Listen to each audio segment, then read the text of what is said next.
नमस्कार मित्रों, अभी हम यहाँ पर बात करने वाले हैं DSSB के एई के नोटिफिकेशन के बारे में, असिस्टेंट इंजीनियर के नोटिफिकेशन के बारे में। जूनियर इंजीनियर का नोटिफिकेशन हमने ऑलरेडी यहाँ पर बात कर ली है, हमने ऑलरेडी यहाँ पर डिस्कस कर चुके हैं कि उसके अंदर क्या क्या एज लिमिट थी, क्या क्या क्राइटेरिया था, क्या उसमें एक्सपीरियंस मांगा गया था या नहीं गया था। वही सारी बातें हम आज यहाँ पर इसके थ्रू यहाँ पर करने वाले हैं। ठीक है, तो देखते हैं कितने नंबर ऑफ पोस्ट आपकी टोटल निकली है। देखो, ओपनिंग डेट ऑफ एप्लीकेशन उन्होंने बोला हुआ है, वही जैसे कि बात करें तो 10 जनवरी से आपका स्टार्ट हो जाएगा और 1 महीने का टाइम दिया गया है, जैसा कि आपको जेई में टाइम दिया गया था, है ना।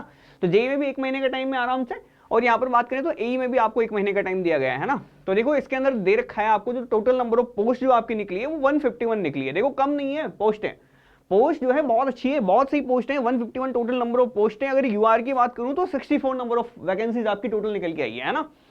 अब यहाँ पर देखो नॉर्थ डीएमसी में आपकी टोटल नंबर ऑफ पोस्ट है 38, साउथ डीएमसी में 1 है, ईस्ट डीएमसी के अंदर बात करूं तो 39 है। इसके अलावा यहां पर बात करें हम तो एनडीएमसी के अंदर 43 है, और यहां पर इन्होंने डीएएमबी ने निकाली नहीं है यहाँ पर पोस्ट। दिल्ली जल बोर्ड की जरूर 30 पोस्ट है आपकी टोटल, है ना। अब यहां पर बात करें तो आपको इस इंफॉर्मेशन के रिगार्डिंग जो भी कोई भी डिटेल आने वाली होगी आगे, वो आपको इस वेबसाइट में मिल जाएगी DSSBonline.nic.in पे। और बात करें तो टीयर 1 और टीयर 2 के अंदर ही इसका भी एग्जामिनेशन होने वाला है, जैसा कि जेई के अंदर था 2 टीयर्स के अंदर ले रहे थे, इसमें भी 2 टीयर्स के अंदर ही आपका एग्जामिनेशन होने वाला है। ठीक है, अब यहाँ पर आगे बात कर लेते हैं। देखो सर और क्या क्या दे रखा है, हर एक पोस्ट के बारे में बोल रखा है आप लोगों को कि देखो इसके अंदर क्या क्या दे रखा है कि सर डिपार्टमेंट जो नॉर्थ डीएमसी है उसमें 38 पोस्ट है। ठीक है, इसके अंदर आपसे बोला हुआ है, देखो डिप्लोमा वाले असिस्टेंट इंजीनियर की पोस्ट के लिए अलाउड नहीं है पहली बात तो।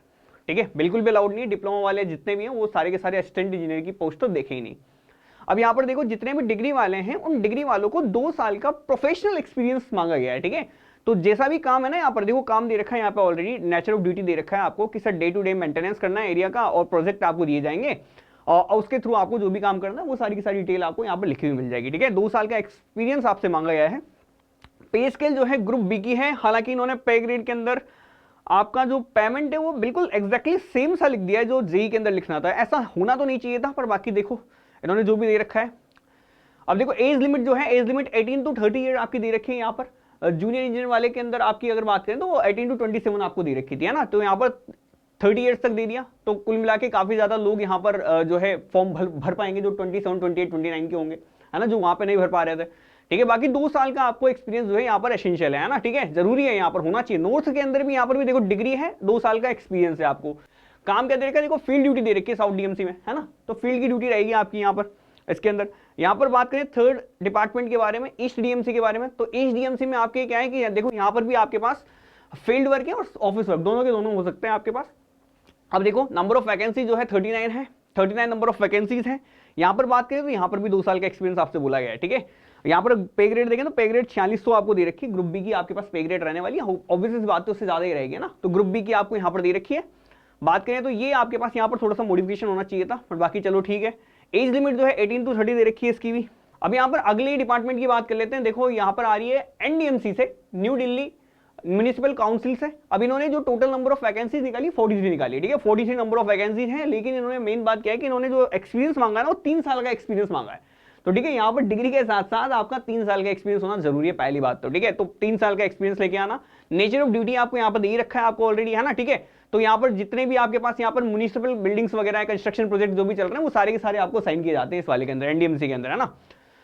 अरे इसको अगेन यहाँ पर कर लेते हैं थोड़ा सा रीड मोड में। ठीक है, आगे देखो, आगे चलो देखो वही है, ग्रेड पे आपको दे रखा है आपको 18 to 30 यहाँ पर आप अलाउड है। ठीक है, अब यहाँ पर बात करें डीएएमबी की तो बात नहीं करेंगे यहाँ पर आपको पोस्ट ही नहीं दे रखी। डीएएमबी ने कोई पोस्ट नहीं निकाली, दिल्ली एग्रीकल्चर मार्केटिंग बोर्ड ने कोई पोस्ट नहीं निकाली आपकी।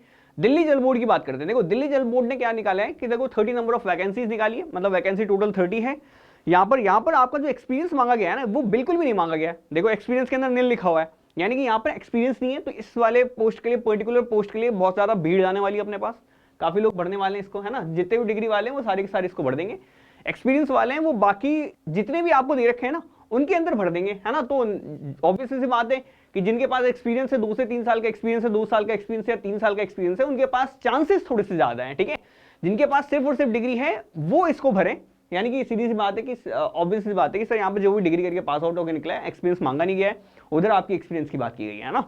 आगे चलते हैं। देखो तो देखो जो एजुकेशन क्वालिफिकेशन एज एक्सपीरियंस की बात जो बोली गई है ना उन्होंने, इसका मतलब है सर देखो जो आपके पास 9 फरवरी है, यानी कि जब आपके पास लास्ट डेट होगी इसको फॉर्म को फिलअप करने की, उस दिन पे आपका सारा का सारा एजुकेशन क्वालिफिकेशन ये लोग क्या कर लेंगे, मानेंगे। ठीक है, तो ये डेट है आपकी, ये डेट का बिल्कुल याद रख लेना आप लोगों को, है ना, कि भाई किस तारीख से आपकी कैलकुलेशन होने वाली पूरी पूरी 9 फरवरी से होने वाली है। ठीक है, बाकी डिटेल आपको इसमें मिली जाएगी। अब आगे बात कर लेते हैं, चलो और क्या दे रखा है इसके अंदर, और आगे बात करते हैं। एप्लीकेशन फी वही है 100 रुपए, पहले भी 100 ही थी, जेई में भी 100 ही थी। 2 टीयर में आपकी एग्जामिनेशन होने वाला है। पहला टीयर के अंदर देखें हम तो देखो इसका जो सिलेबस है ना, सिलेबस के लिए अलग से वीडियो ले आएंगे अपन, है ना, सिलेबस के लिए बिल्कुल अलग से वीडियो ले आएंगे अपन, जिसमें प्रॉपर सिलेबस को अच्छे से डिस्कस किया जाएगा। यहाँ पर सिलेबस में फिलहाल देखो आप, है ना, तो पहले वाले में तो वही चल रहा है जैसे एसएससी जेई का पैटर्न चल रहा था ना। यहाँ पर देखो इधर दे रखा था क्या, नॉन टेक्निकल दे रखा था, और सॉरी नॉन टेक्निकल और टेक्निकल दोनों दे रखा था सेम तरह से, बस नॉन टेक्निकल में आपके इंग्लिश और हिंदी थोड़ी सी एडिशनल ऐड है यहाँ पर, है ना। ठीक है, अब यहाँ पर देखो ऑब्जेक्टिव टाइप का क्वेश्चन होगा, तो टीयर 1 के अंदर तो बिल्कुल नॉर्मल है, जैसा एसएससी जेई का पैटर्न चलता था सेम पैटर्न है आपका। टीयर 2 के अंदर जरूर यहाँ पर है ना कुछ चेंजेस हुए हैं। चेंजेस क्या हुए हैं कि सर यहाँ पर सबसे पहले तो 3R का कर दिया, ये देखो जेई में नहीं था 3R का, यहाँ पर 3R का कर दिया आपको। ऑब्जेक्टिव टाइप का क्वेश्चन आने वाला है, तो क्वेश्चन देखो 3R का अगर ये ड्यूरेशन है एग्जाम का, टोटल क्वेश्चन जो है आपके 100 है, तो इसका मतलब है सर जो क्वेश्चन आने वाले हैं ना, क्वेश्चन थोड़े से अच्छे लेवल के आने वाले हैं ना, अच्छे लेवल के क्वेश्चन आपको देखने को मिलेंगे यहाँ पर, है ना।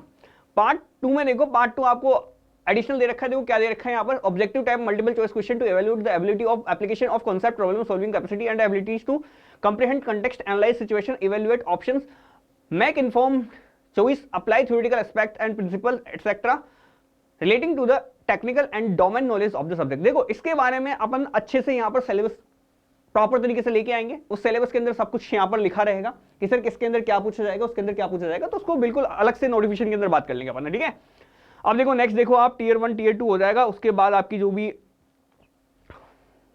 बातें होनी होगी वो हो जाएगी। ठीक है, अब देखो यहाँ पर जो है, यहाँ पर आपको मिनिमम दे रखा है कि सर मिनिमम से मिनिमम आपको इतने मार्क्स तो लेके आने चाहिए, उसी के बाद आपका रिजल्ट यहाँ पर बनेगा कुल मिला के, है ना। ये वाली बातें तो आपकी हो गई यहाँ पर खत्म, है ना। ठीक है, इसके अंदर और कुछ दे रखा है क्या, देख लेते हैं हम, फाइनल देख लेते हैं। और रिजर्वेशन के बेनिफिट्स वो तो आप देख ही लोगे, रिजर्वेशन के बेनिफिट्स तो। ठीक है, अब देखते हैं आगे थोड़ा सा, चलो ठीक है, ये हो गया आपका, यहाँ पर बस ये याद रखनी 9 to 22, बस यही है आपका काम का, और हो गया ये लगभग लगभग, है ना, कंप्लीट है ये पूरा, जनरल इंस्ट्रक्शन सारे कंप्लीटेड है। ठीक है,